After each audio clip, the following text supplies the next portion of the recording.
ভাই আমরা টিএমসি শান্তিপূর্ণ মিছিল করছিলাম, পাকা রাস্তা দিয়ে আমাদের গ্রাম থেকে হেঁটে হেঁটে আসছিলাম। ওপেন বোম চাষ করেছে, আমার এই পায়ে, এই যে পায়ে লেগেছে, বোম চাষ করেছে। কে বা কারা? আইএসএফরা ওরা 10-20 জন এক জায়গায় হয়ে ওপেন বোম চাষ করেছে, 10-12টা বোম চাষ করেছে। একটা বোম আমার এই পায়ে লেগেছে। তো কোন জায়গায় ঘটনাটা ঘটনা? বানিয়াড়া। ওরা কতজন ছিল? ওরা 25 থেকে 30 জন ছিল। আমরা শান্তিপূর্ণ মিছিল করে আসছিলাম। আপনার পায়ে বোম লেগেছে? আমার পায়ে বোম লেগেছে। চিনতে পেরেছো কারা? হ্যাঁ, সব চিনি।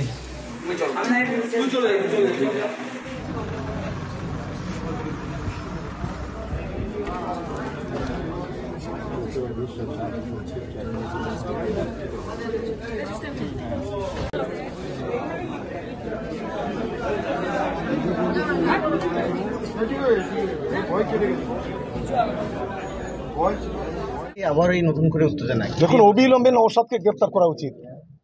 কারণ এই অসভ্য এসে আজকের এই যারা বোম মেরেছে মিছিলে, এবং সেখানে 5 জন গুরুতর ইনজুরি হয়েছে, একজন শিশুরও বোম লেগেছে, এবং আজকে তাদেরকে নিয়ে রুদ্ধদ্বার বৈঠক করেছে। বৈঠক করার পর এই ঘটনাটা ঘটেছে।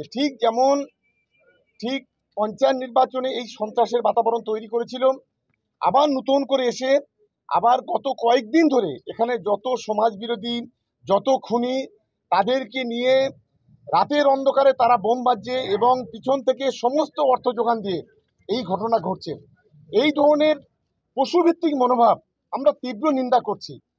রাজনৈতিকভাবে, গণতান্ত্রিকভাবে না পেরে এখন সন্ত্রাসের রাজত্ব কায়েম করার চেষ্টা করছে, ঠিক যেমন পঞ্চায়েত নির্বাচনে করেছিল।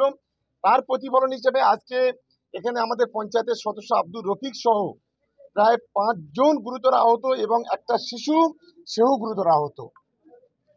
আপনারা বলছেন, বারবার বলছেন যে পঞ্চায়েত ভালোভাবে নির্বাচন হচ্ছে, দেখুন, আমরা গত 3 মাস ধরে বিভিন্নভাবে এরা সন্ত্রাসের বাতাবরণ তৈরি করতে চেয়েছে। আমরা আমাদের কর্মীদের শান্ত থাকতে বলেছি।